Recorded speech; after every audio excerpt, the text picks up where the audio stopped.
So hi everyone, and welcome to the intent to register session for the Family Studies and Human Development program. Hard to believe that we're already into second semester and talking about intent to register, but the year does go by very, very fast. The session will be about 20 minutes or so, and then I will leave some time for questions at the end.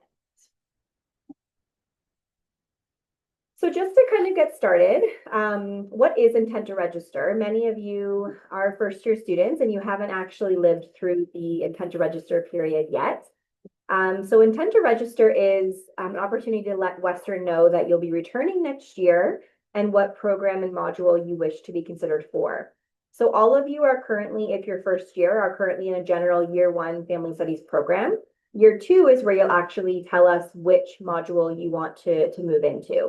Whether that's family studies, nutrition and families, this is your chance to let us know. All first year students who plan to come back to Western next year need to do an intent to register. That essentially tells us that you want to come back, and then again, which module you want to come back for. And then if you are a senior level student in this session or watching the recording, you only have to do your intent to register if you are planning to make a module change. If you are looking to simply continue in your current program of study, you do not need to complete an intent to register. It's just if you want to make a module change for next year.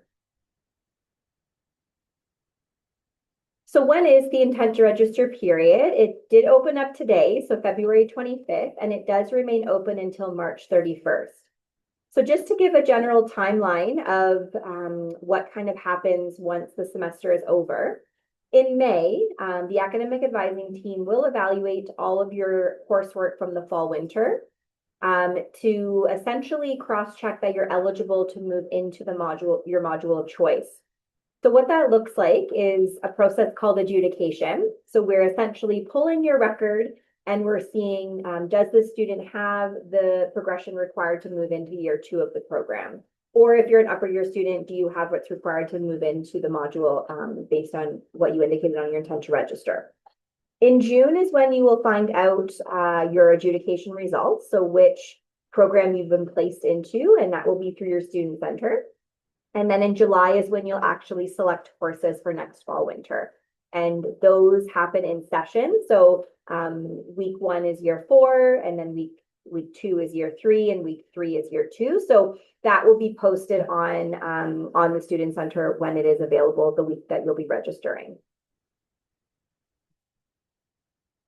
How do you complete intent to register? It is quite simple. It's through your student center. So you would log in, you'd click on academics, and then you would click on program status, and you'll see an intent to register form on the left-hand side. You can access the intent to register as many times as you wish. Just know that your most recent submission will save. So if you are changing your mind halfway through the intent to register period, or you're in there kind of playing around with different options, just know that your most recent submission has to be the submission that you want moving forward for next year.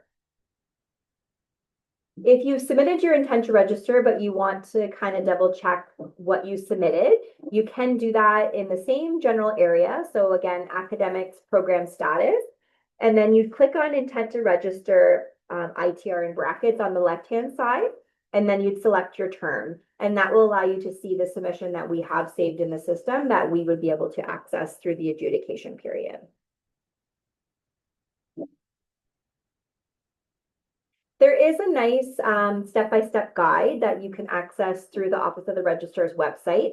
It is linked here, and I will post these slides to our website afterwards, so you can definitely take a look. This is a very detailed guide, not so much in the individual modules because that's through this session, but more just logistics of submitting the intent to register, what that process looks like. So definitely check that out if you want to learn a little bit more.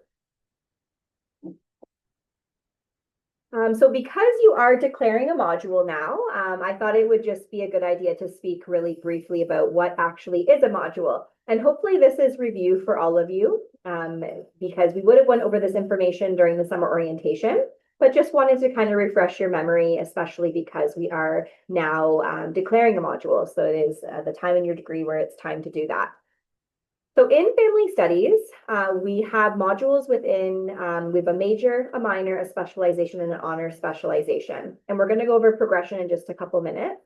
As I mentioned before, your current module is, or your current program is a general year 1, 4-year Bachelor of Arts Family Studies. So this is going to update for next year when you move into your module of choice.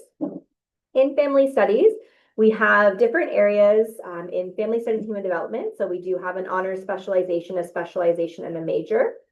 We also have a minor, but I didn't include that because you can't access that if you are a family studies student. You have to have at least a major or higher. We have an honors specialization and a specialization in family studies and human development, a Bachelor of Science stream. And then we also have an honors specialization, a specialization, and a major in nutrition and families.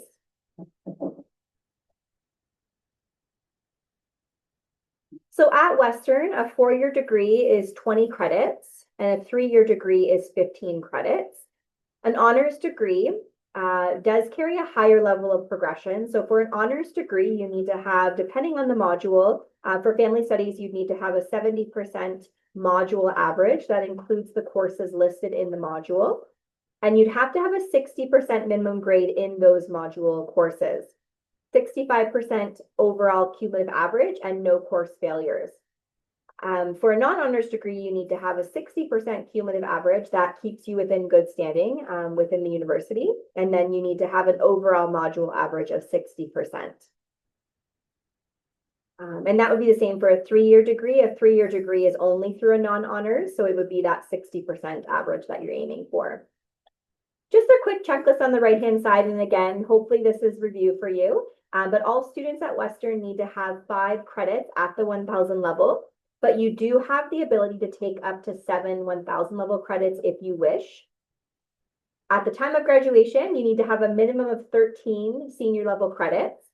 And that's if you're taking the 7 first-year credits. If you're only taking the 5 first-year credits, then you would have 15 senior level credits. All students have to have their breadth requirements completed. So that's a 1.0 from category A, B, and C. And then also 2 essay designated credits. And of those 2 essay designated credits, you need to have 1 of those credits at the senior level, and that's 2,000 or higher.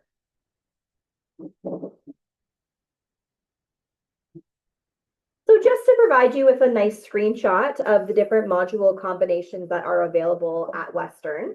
So you can definitely combine 2 programs. So if you are looking to be a primary family studies student, you can definitely pick up a secondary module.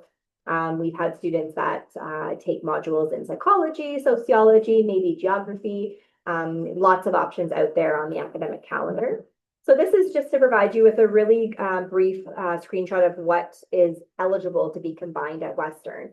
So if you're looking at doing an honors specialization, you can combine that with a major or a minor.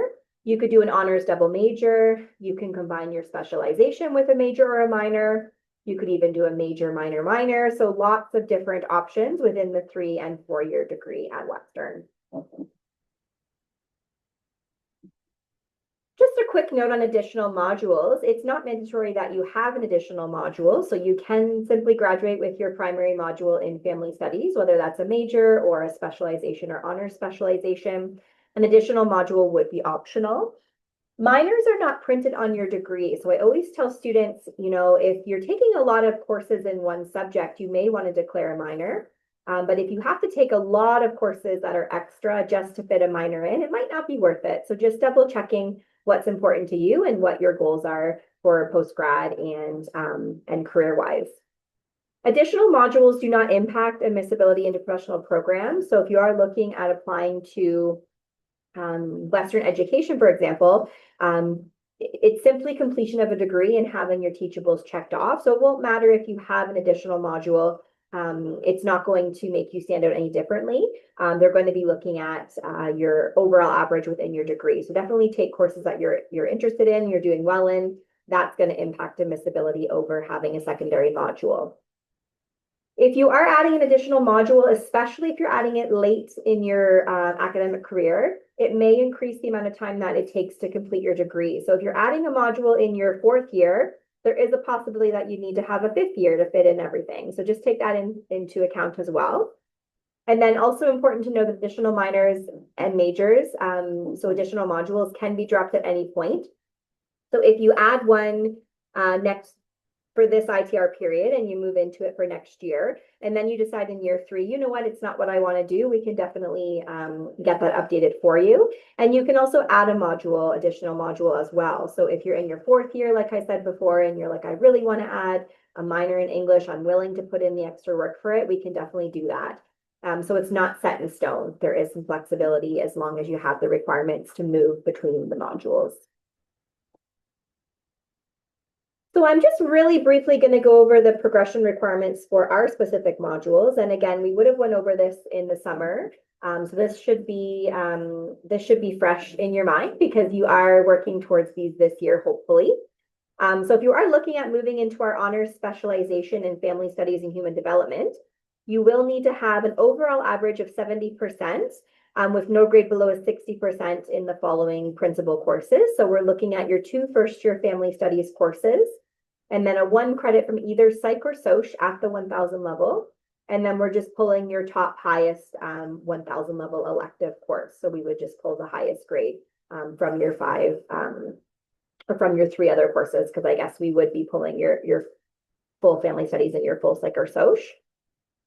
The specialization is very similar, except we're looking for an overall average of 60, no grade below a 60. So that 70% progression does not come into effect for the specialization. And then for the major, we're simply looking at you have a minimum grade of 60 in those 2.0 principal courses. So again, the 2 first-year family studies courses, and then the 1.0 from psych or soc at the 1000 level. If you are looking at our nutrition and family streams, similar requirements, you'll notice now that foods and nutrition is added. So we do also require the 2 first-year foods and nutrition courses, 1070 and 1241. So for the honors specialization, you need to have that overall average of 70%, no grade below a 60 in those 3 credits. I will note, if you are looking at adding the nutrition and families modules to your intent to register this year or the Bachelor of Science stream, this is going to require a manual ITR. So what that means is you will need to connect with us directly through our email, and I'll share that at the very end. But you will need to do what's called a paper ITR, and we can support you with that through the advising team. So just know that if you're looking at any of the nutrition and families modules or any of the Bachelor of Science modules for family studies, you do have to connect with us directly. You'll notice on the ITR they're not there, so just connect through to us and we can support you with that for sure. Specialization, again, same requirements, that you have a 60% overall average and no grade below a 60 in the principal courses. So again, that 70% average is out, and you simply have to have that 60% grade in each course. And the major is the same, so a 60% grade in those 3.0 principal courses. If you're looking at our Bachelor of Science, you'll notice that in addition to the foods, we're also now requiring the 2 first-year chemistries. So the honors specialization would have, again, overall average of 70. And this one is 4.0 prerequisite courses, and then no grade below a 60. The specialization for the BSc is also the same, but that 70% average leaves, and you need to have that overall average of 60, no grade below a 60 in the principal courses. I just wanted to speak briefly about summer courses. If you feel like you won't be eligible to progress in your module next year, maybe you have a grade below 60% in one of those required courses, it is an option to take summer and progress into the module for September. So we do re-adjudicate students in August when their summer courses come back. And pending those requirements are met by the end of summer, you can move into the module for September. So typically in the summer, we offer essentially pretty much everything that is needed, except for the foods and nutrition 1241. So both first-year family studies courses will run.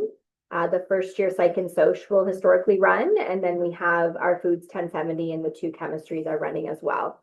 Just double check on the calendar this year, but I believe I checked before and everything was running. That's listed on the screen. So that's a good option if you need it to progress for September. So if you are looking to move into a family studies module next year, this has to be your first choice on the intent to register. If you, for example, wanted family studies but put psych as your first choice and put family studies as your second choice, and you're eligible for psychology, we actually wouldn't even see your second choice. So you're admitted to your first choice if you're eligible, and that second choice becomes void. The second choice is only there if you're not eligible for your first choice. So just make sure that if you are truly wanting family studies, that it is your first choice when you complete your intent to register. We do what's called a comprehensive review. So if you don't qualify for your first choice, we'll automatically review you for the next highest level module in the school before we review you for your second choice. So we assume that if your first choice is honors specialization family studies, that you want to be in some sort of family studies module. So we would then, if you're not eligible for that module, we would look, are they eligible for the specialization in family studies? Are they eligible for the major in family studies? So maybe you've indicated the honors specialization, but you had an overall average of 68, no grade below 60. We would then say, okay, then eligible for the specialization. So we automatically do that. So really, you just have to have one choice in family studies. And then the second choice would come into play if you're not eligible for any module within the school. So what if you are a first year student and you did not meet the minimum requirements to remain in any of our any of our family studies modules? So for example, maybe you had a grade below 60 in family studies 1010, which is required for all of our modules. So what happens now? So I would say, did you face any extenuating circumstances? If there's anything that kind of happened throughout your fall winter, I would encourage you to submit a letter of support. And that's reviewed by our progressions and admissions committee. Typically early June is when that committee meets. If no letter of support is received, you will be reviewed for your second choice on the ITR. And if there is no second choice, or you're not eligible for your second choice, you would be moved to what's called undeclared. And that would be through the Faculty of Arts, Social Science, or Science. So undeclared simply means that you're not quite eligible for your module of choice. You're still working towards it. So that would give you the chance in year 2 to repeat any of the courses that you still need, and then also to reapply for the module for third year entry. And I can help you with that if you have any specific questions about your situation. If you are an upper year student watching this recording or attending the session today, you may be asking, what if you don't meet requirements to move into your, to remain in your current module? So maybe you're an honors specialization student, but you received a grade below 60, a module grade below 60 this year. You are at risk of being removed from the honors program. So again, we would recommend submitting that letter of support for our committee to review. And if not submitting the letter of support, just know that you would be automatically reviewed for the next highest level modules. Typically, that would be the specialization or the major. So just a quick note on the letter of support. The letter of support would be used for any first year student not eligible to progress into any module. So again, it's not used to appeal into an honors module. It's really used to appeal into if you're not eligible to remain in the school. So if you're at risk of being removed from the school because you're not eligible for any module, this is where the letter of support comes into play for a first year student.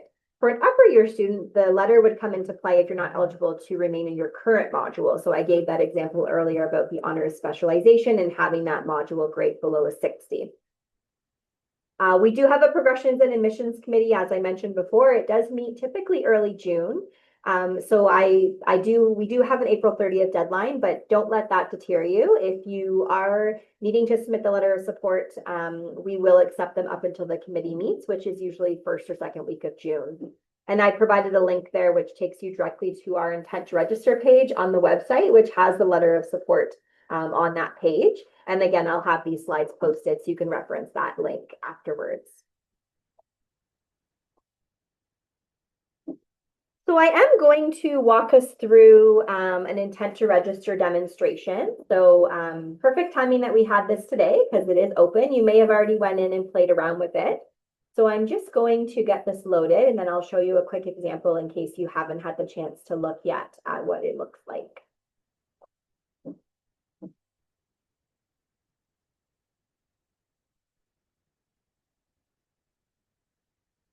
Okay, so I'm just going to flip my screen over to this browser.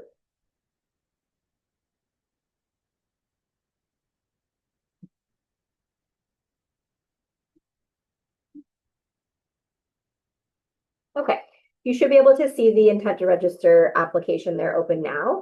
So this is what it should look like when you log in. The first question is going to ask you, are you full-time or part-time? So let's just assume for demonstration, this is a full-time student. The second page is going to confirm your current program. So if you are a first year in family studies, it will say that you are year one, 4-year family studies.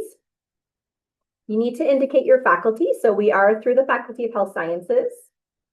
And you'd hit continue. And then now you need to indicate your degree type. So family studies is at the very bottom of the list.